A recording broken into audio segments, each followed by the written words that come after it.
Nothing honestly goes up in a linear fashion. Nothing is always going up. If it was always going up, I would simply tell you today, put all the money that you ever wanted to put 100% of all your money in Bitcoin today, and then it's just going to multiply.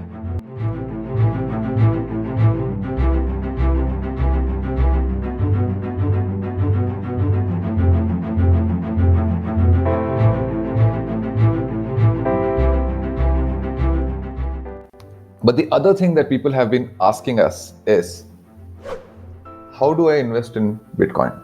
Do I buy it in one shot, or whatever money I have to put into it, do I wait it out? What are the multiple ways to invest in it? What should be my goals as an investor when I put money in Bitcoin? Should I do it for the long term? Should I do short-term profit booking? There are multiple approaches, obviously to each his own, but we have some suggestions or some methods that we follow that we feel are the best. But we'll try to cover everything in this video. So let's get into it. Let's ask Vishesh. Vishesh, so what are the different Bitcoin investment strategies? Getting into investment strategies, like you said, Davis, it's about what your investment goals are and what your risk appetite is, what your conviction levels are in the asset, and what your understanding of the asset is. I'll tell you my journey, right? Let's start there. When I first invested in Bitcoin, I invested really tiny amount. I didn't even buy it on the right exchange. I was still learning, because this whole thing has been self-learned, self-taught. So I bought it at the wrong place. It wasn't the cheapest place to buy, but I bought a little. Once I bought a little, now I had skin in the game. Once you have skin in the game, then you have interest and you want to know more. You want to understand, hey, is my money at risk, or is this the right thing to do? Am I gambling with my money? So that kind of led me to the path of discovery, and I learned more about it. As I learned more about it, my conviction grew. I realized that there isn't as much risk as is made out to be. And this, in fact, is a very good investment. And then over time, I put in more money. I also learned where to invest. And then I came to a point where I realized that, this has a long-term potential. So I basically made that decision in my head that I am going to, whatever money that I put into this, it's going to be for the long term. So I'm sharing my strategy here. It may not be everybody's strategy, right? So I am thinking about putting, when I invest in this, I'm putting in money away for at least 5 to 10 years. This is an emerging technology. If we compare it to internet, we put money in internet-based companies back in 2000. Today, they are at all-time highs after 20 years. So, I think at least 5 to 10 years is what we should give this for it to really realize its full potential. Having said that, not everybody might have that kind of a time horizon. Maybe people need to buy a home in the next 3 years. And so if there is only so much money, then they would like to book a profit after 3 years. That's fine. I think in the next 3 years also you will see quite a bit of an upside. And then there's also people with a much shorter term time frame. They would like to book profits immediately. They are not fully convinced. They don't have the conviction. They don't quite understand it. All they care for is, yes, it is going up right now. It's a frenzy and I just want to catch this wave. So I want to just go put some money in it. My money will double, like Bitcoin has doubled in less than a year. My money will double. In a couple of months' time, I will book my profits, walk away, and I will go back to doing conventional investing in stock markets, put my, do my FDs, maybe buy a house and forget all about crypto. So each person's journey will be different. My approach has been, start small, gain the conviction, learn more about it, put more money in it, park it away for a long time. What that does is that it gives me the risk appetite or to absorb any volatility or any downside that might come with such a volatile asset in the short to medium term. After I invested, I have seen times where my investment was down by 15 to 20%. Now, if I had not fully understood Bitcoin, and if I had not fully understood that this thing has long-term potential, I would have at that time gotten scared. Oh my God, I just put my money, this thing is down 20%, I just need to walk away. And I would have walked away with losses. So you have to have either conviction or really be on top of your game when you're investing in this. If you have conviction, you're in for the long term, I think you're fine. If you're in it for the short term, I would not advise unless you're going to be on the top of your game, which means you are going to be so up to date with every event and every rise and fall of the market that you are going to be able to almost time the market.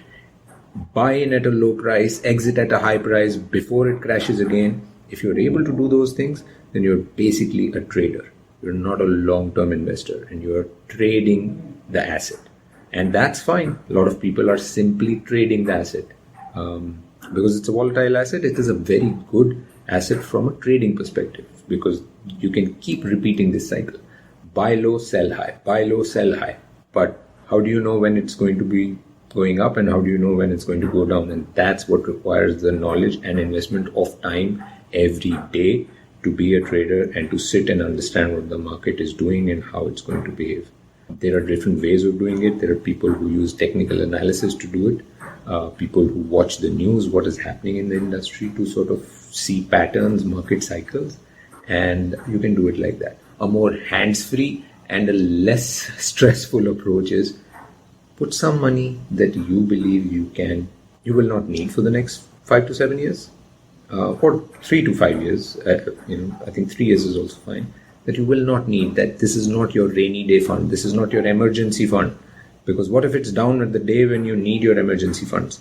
So you don't want to be in that situation. Put some of your excess money away and forget about it. Look at it after 3 to 5 years and you will see that you've hopefully made some gains. All right. So, in fact, I wanted to add something to that. When we released the first 2 episodes, a couple of people got in touch with me and their first question was, how much should I put in Bitcoin? And my answer to them was, don't ask me how much, ask me why. Because that is something I cannot answer. I cannot answer how much you should put in. In fact, nobody should be telling you how much you should put in Bitcoin. If somebody is telling you how much to put in Bitcoin, then they're not giving you good advice. Because how much you can put in Bitcoin depends on your current financial circumstances, how much savings you have, how many other risky investments you have done already. What is your, like you said, like how long can you wait? Are you looking for short-term investments or long-term investments? And also what is your monetary needs in the coming, say, 1 to 3 years? If it's not much, then you can take like Vishesh said, you can take a bigger risk or put a bigger amount of money into Bitcoin. But if you are going to need a big chunk of money that you are planning to put into Bitcoin in the next 6 months or a year, then probably not the right time or the right place to put your money in. But one thing I really feel is that while it's pretty easy to understand what are the different investment strategies, it's pretty similar to any other investment, right? Short term, long term, whatever it is. But you can arrive at it only if you try to understand Bitcoin in detail. So my only advice would be to study it, understand Bitcoin, understand blockchain. And the more you understand it, you will be able to form your own investment strategy that suits your requirement. And that is basically a result of your level of understanding of Bitcoin. So Vishesh, one of the things that people do is dollar cost averaging or rupee cost averaging. You want to explain that? It's a pretty simple concept, but you want to explain that because that might be the best, probably for someone who's just getting into Bitcoin, who doesn't have time to read up on it, who will understand it over a year. That might be the best way to get it. So. Yes, absolutely. So dollar cost averaging is a more global term. I think for the Indian audiences, what we call the SIP model. This is systematic investment plan, right? What we do with our FDs, mutual funds, maybe FDs as well, but mutual funds, mostly what I know, is basically you give an instruction to your bank and you say that every month take 10,000, let's say you want to invest 10,000 rupees every month. Say every month take 10,000 rupees from my account and invest into this mutual fund. And automatically on that date, let's say it's the 15th of the month, 15th of every month, whatever the price of that mutual fund that day is, does not matter. The bank will automatically go invest 10,000 worth of money in that on your behalf. Why do we do that? That is because that's a more passive way of investing. That's a more passive approach because you have a day job. You are doing something else to earn your living. Investment is not what you do every day, and you don't have the luxury of time to sit in front of your screen, monitor the market, monitor the moves of the prices, and you know that this is an asset that is highly volatile. You generally do it with stocks that are volatile. You want to do it basically in a volatile space because nothing honestly goes up in a linear fashion. Nothing is always going up. If it was always going up, I would simply tell you today, put all the money that you ever wanted to put 100% of all your money in Bitcoin today, and then it's just going to multiply. But the fact is that you put some money today and tomorrow it might fall for 20%. So why do you want to buy at a high price today? Wouldn't you rather buy it at a low price tomorrow? Problem is you don't know when it's going to fall, right? It may fall tomorrow, it may fall after 3 months. And so by doing this SIP model, or what we call dollar cost averaging, DCA, you are able to average out the price volatility, and you're able to enjoy both highs and lows in price and get an average pricing out of it. Not only that, it allows you to slowly build up your portfolio of investment without taking on too much risk all at once. So that's really the benefit of the dollar cost average model. And yes, as a beginner who doesn't quite understand how this space moves, how Bitcoin's price moves up and down, what the market cycles are, this is the safest way to start investing. Assign a sum of amount and start putting money into it. What will happen is, I am not the first person to go through this. Literally every person who's invested in crypto I know has done exactly this, that they start small. As they have skin in the game, they have their money invested in the asset, they start learning more, you will start to gain more conviction, you will start to increase your ticket size.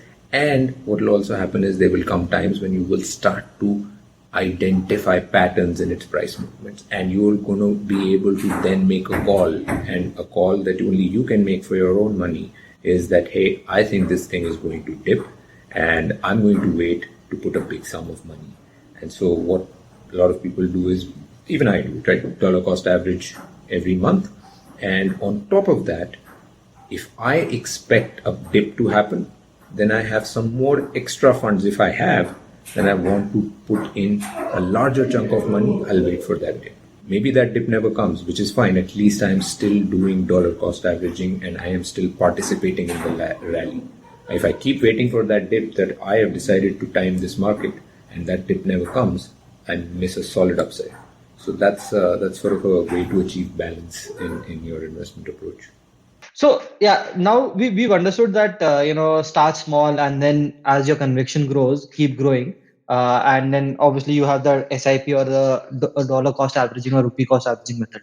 But how should we look at it from a portfolio point of view for a more matured investor, and not just for the beginners? Bitcoin should be what, 20% of my portfolios by the rule of law of Pareto, or should we look at a different model considering it's Bitcoin? Again, I don't think that there is a thumb rule for this. It depends entirely on your conviction levels. If you don't have an understanding, if you don't have a conviction and you believe this is a highly risky asset, but you know what, I'm just going to participate in this trade because right now nobody seems to understand it. Nobody seems to bother.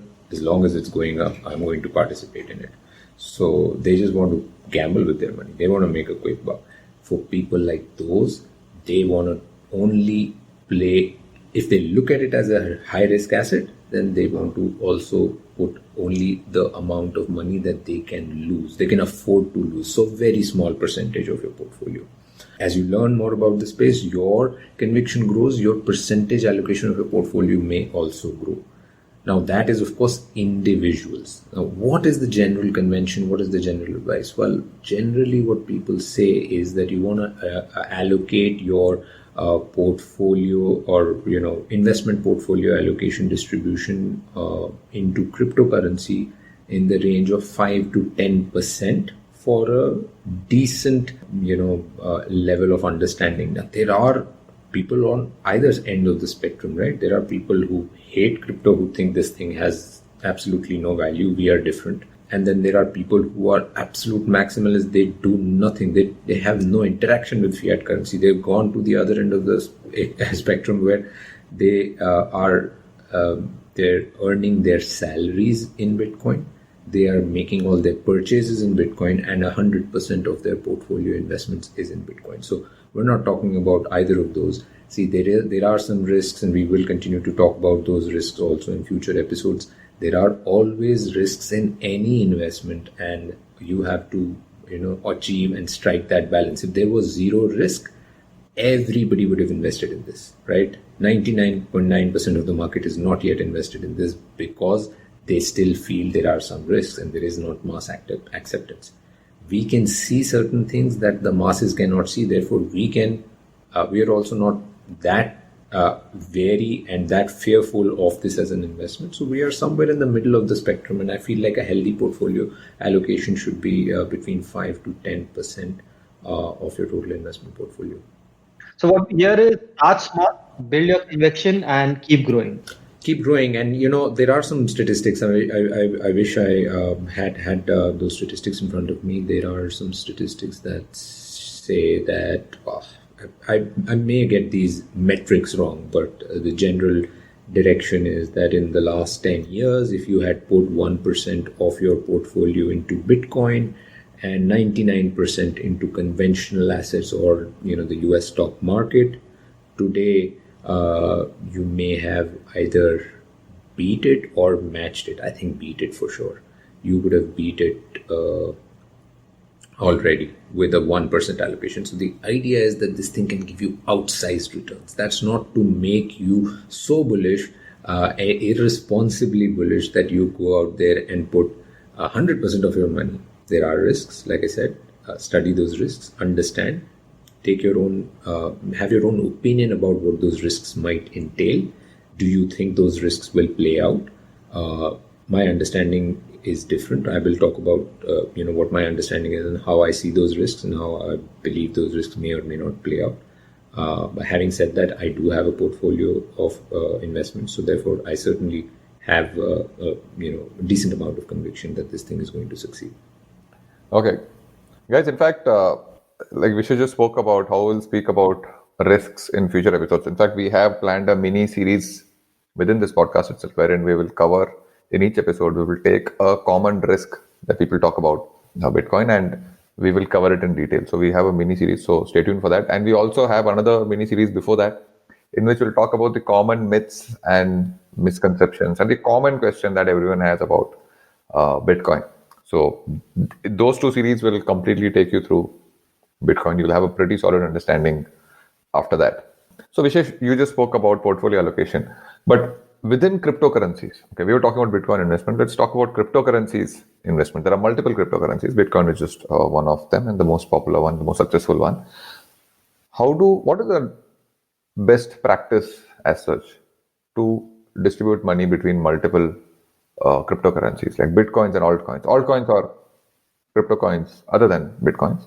So what is the usual split? So first of all, I'll start with, I'm not a financial advisor, so I am not going to be able to tell you what is the right allocation. So like the previous answer, unfortunately, I have to give out this disclaimer, but I will share what I do. Right now, based on a risk-reward evaluation of different cryptocurrencies out there, I believe that Bitcoin is far ahead in terms of its acceptance and the diminishing risk, because it has evolved and it is the oldest cryptocurrency and it has the largest market share. It has about 70% of the total market share of all cryptocurrencies put together.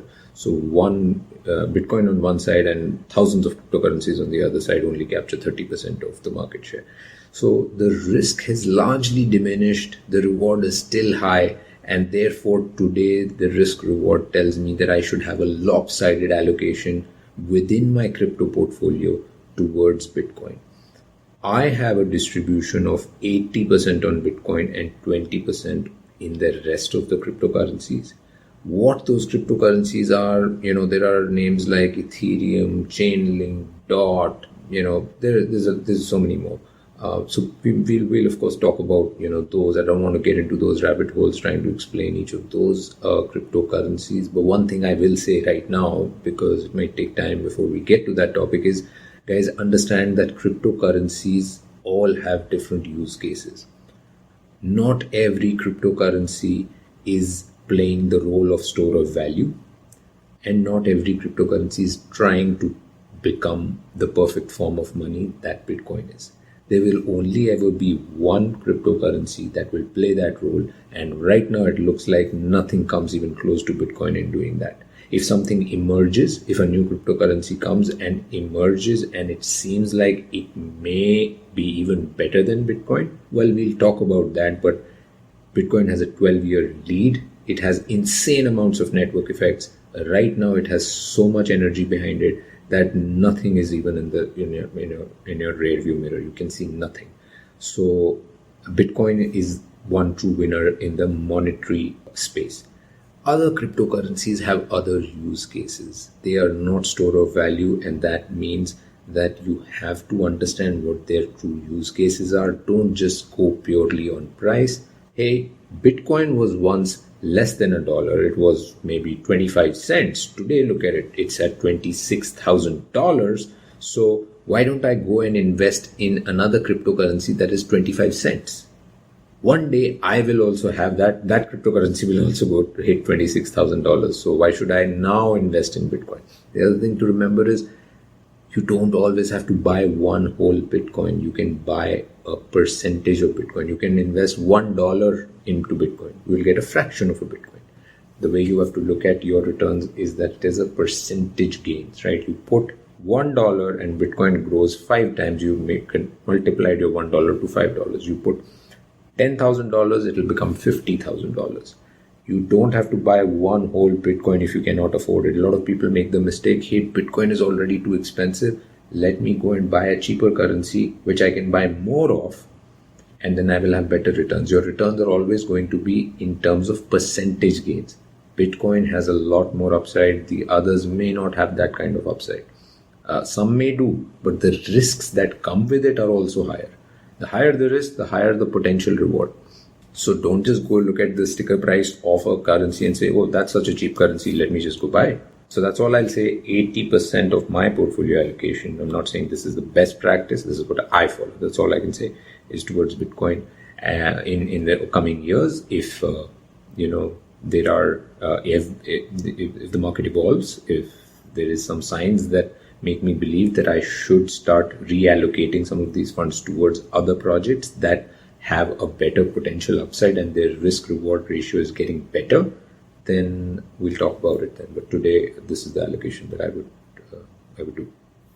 So guys, because we have spoken so much about investing in Bitcoin, I want to be very clear that we are not asking you to go and invest right now. We are just telling you that there's a lot of things happening with Bitcoin.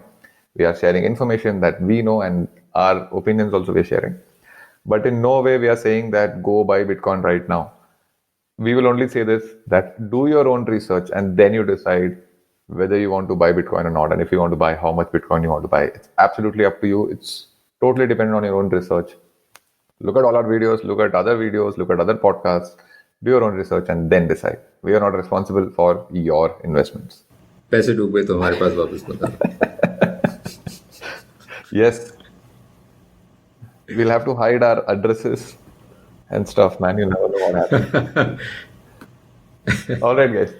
If you're watching this on YouTube, let me tell you, we are also there on all the leading podcast platforms, Spotify, Ghana, Apple Podcasts, Google Podcasts, Savan. We'll link all of that in the description. Okay, guys, that's it. Thank you. We'll see you in the next episode. And don't forget to subscribe to our channel. We will at least put one video every week, maybe even more, but at least there'll be one video every week. So subscribe and tada.